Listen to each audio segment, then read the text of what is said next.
Phil Spencer de la Cuisine de Ménage, the household chef, and today we're making blackened fish tacos. And I'll show you how I make my own blackened seasoning here, and here's the list of the mise en place. I'll also put that in the information section below.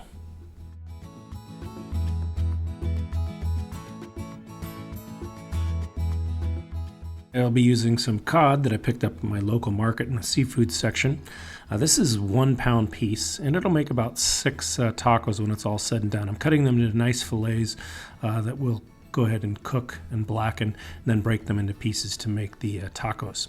It's very important that you dry them all off. Use a paper towel, make sure that they're all the fillets are very dry.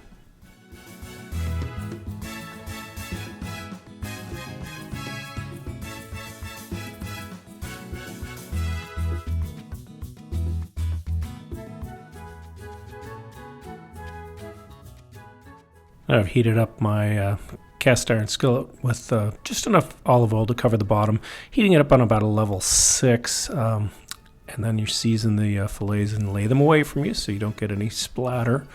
And the rule of thumb, I believe, is it's like 6 minutes per inch of thickness. Well, these are about a 1/2 inch thick, so I did about 3 minutes per side, but you do want to make sure they get a nice blackened color to them and that they are cooked through. Once those fillets are all blackened and cooked, time to set them aside to rest and get working on the cream sauce. I really like this part of the dish. We add a little bit of the blackened seasoning to this, and it really completes it and takes it up a notch.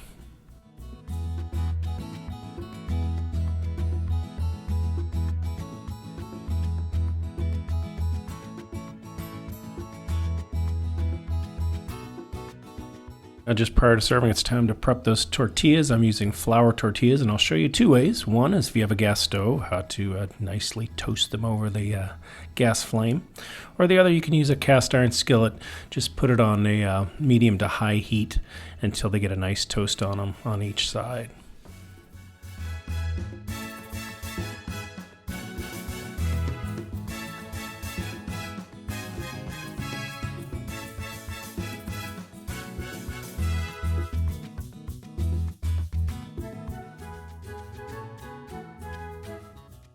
And now it's time to plate, and this is where you just break up the fish by hand and do a nice portion on the tortilla.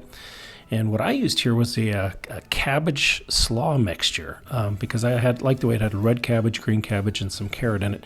Gives the taco a nice crunch. And then top it with the sauce, and you're done.